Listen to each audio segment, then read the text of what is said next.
So, yun nga mga kajuit dahil maagang akong nagising is i-prepare ko na yung pagkain nila Sunny at Sandy. So, at the same time mga kajuit is sinabayan ko na rin ng paglalaba ng aking maruming damit para hindi masayang yung aking oras. So, i-prepare ko lang tong kanilang pagkain at saka ko dadalhin sa kanila mga kajuit para habang maaga pa at hindi pa matao doon ay walang maka-istorbo sa kanila.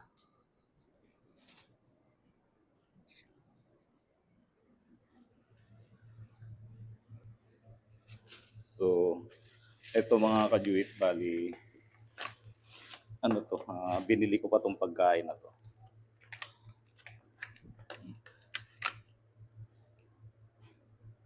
Yan, chicken. So, himay-himayin ko lang po siya.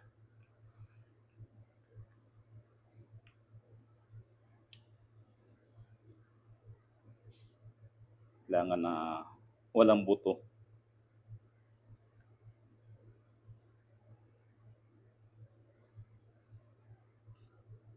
Yan mga kajuit, sarap naman ng ulam ni Sunny at Sandy. Buto, tanggalin natin. Puntahan ko sila ng maaga para walang makaistorbo sa kanila doon.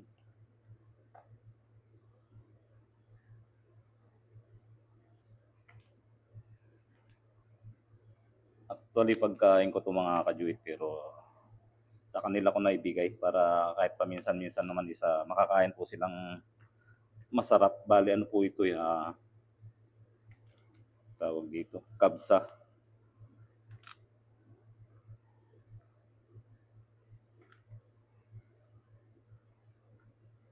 Ayan, dahil na-prepare na natin mga kajuit is dadalhin ko lang doon sa baba. So, ang oras po dito is alas 4 pa lang ng madaling araw.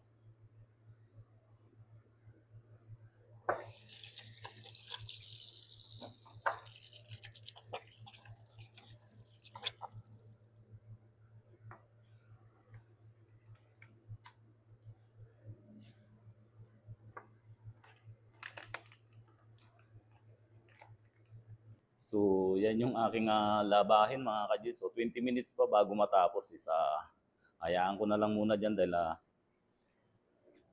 pakainin ko muna yung dalawa. So, yun mga kajuit. Bababa na ako. Ako'y papunta na doon kila Sunny at Sandy para ibigay itong kanilang pagkain. So, inagahan ko na mga kajuit para wala pang gaanong tao doon. Ayan po.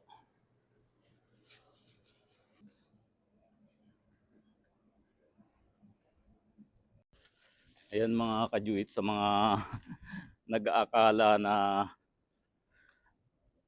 lumipat na ulit kami ng accommodation. Dito pa rin po kami sa dati kasi double gate po talaga tong yan. Ito gate to. Tapos ito po yung may naghahanap kasi nung yung dinadaanan namin na umiikot, ito po yun.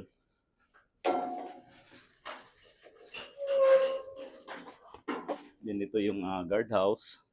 Tapos may isang gate pa po dito. Ito yung main gate bago ka tuluyang makapasok sa loob. So tingnan natin sila.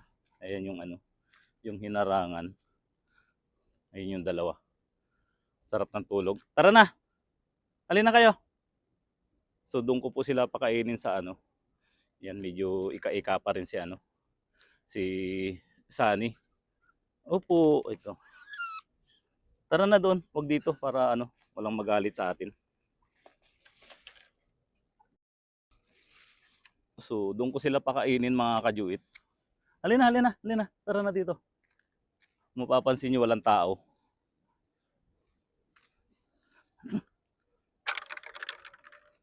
Tara. Halika na Sunny, nawiwi si Sunny.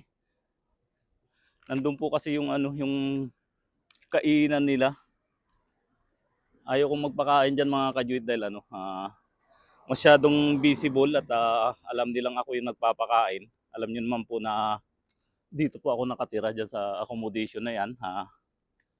Ayaw ko yung darating yung time na pagbawalan nila ako mga kajuit dito sa dalawang aso na to. So ang init mga kajuit, ano, mataas na naman yung humid ng ano ngayon.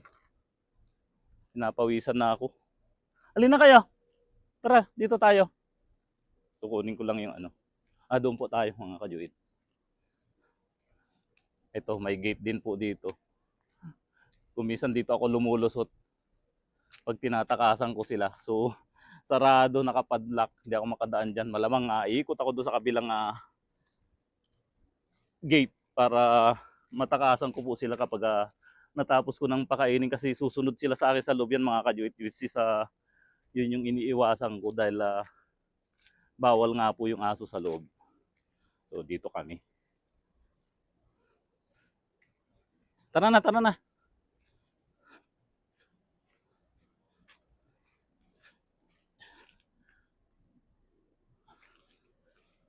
Alin na kayo dito?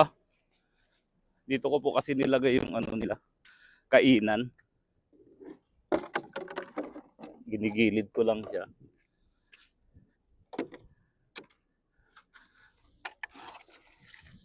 Then, magaya ng tubig. Sandali lang, sandali lang. O, magtubig ka muna.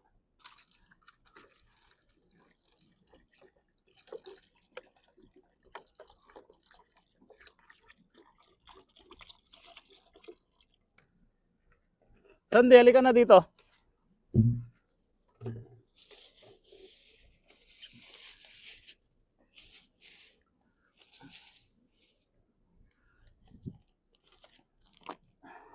Ayan, sarap ng pagkain, no? Huwag mo nang aawayin si ano. Kumain ka na dyan. Ay, sorry.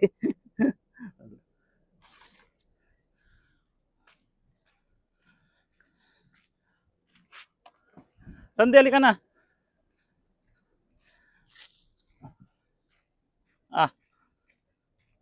Sandi.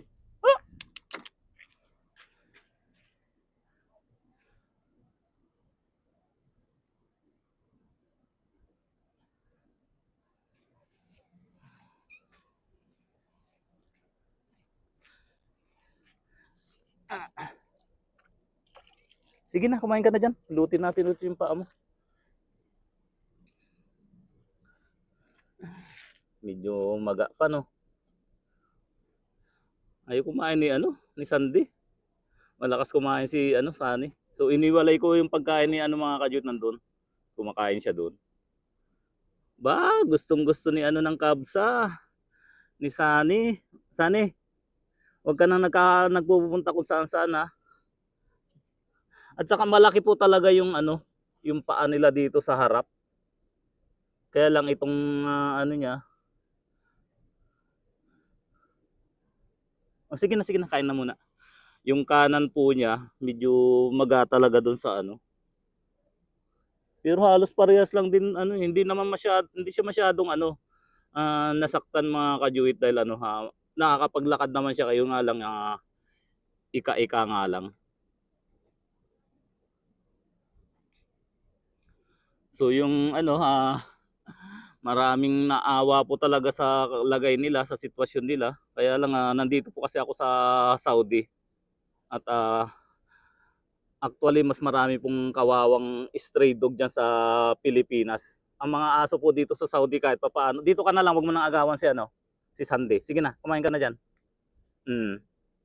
Massage natin yung ano mo. Ito.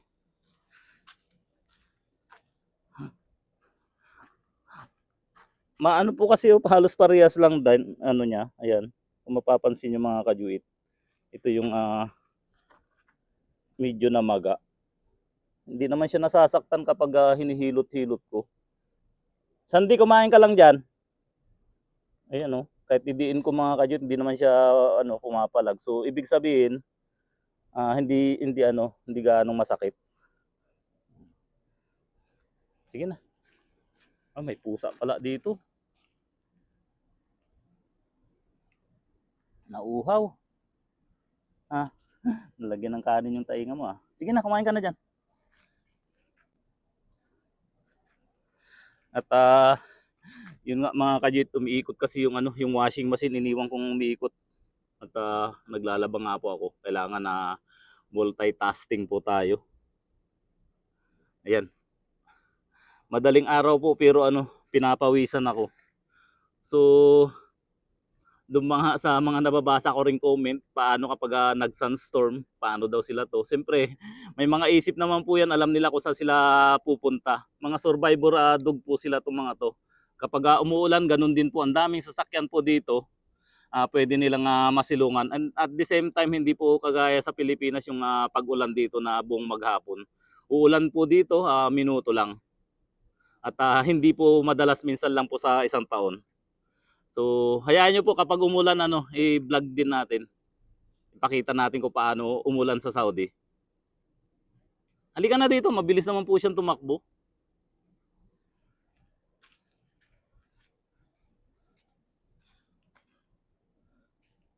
Ayan. Pinuntan pa yung pagkain ni Sandy. So about sa cat po mga kajuit, baka yun sasabihin nyo na naman hindi ko pinakain. Ang mga pusa po kasi dito marami sila nakakain diyan sa sa mga basurahan. Marami pong pagkain na tinatapon diyan. Kung pakakainin ko po lahat paano naman? Kaya nakatutok lang po ako sa aso. Ang mga aso kasi yan, hindi naman nila maakyat yung yung kagaya ng ganyang basurahan na mataas. Tara na, tara na. Dito yung tubig nyo.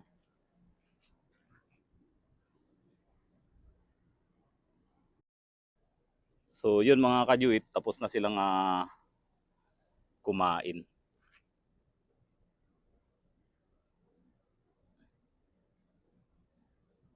Bye-bye na at tapusin ko lang yung aking paglalaba Papakabait na dalawang batuta. Huwag na kung saan-saan pumupunta para hindi ako nahirapan maghanap sa inyo. So, ayun yung pusa mga kajuit. So, may tira namang pagkain doon. Kainin na lang niya yun. Yun, tumakbo ng pauwi. Sige na. Doon sila nag-i-stay sa may halaman. Sige na, tara na doon. Gustong sumampa.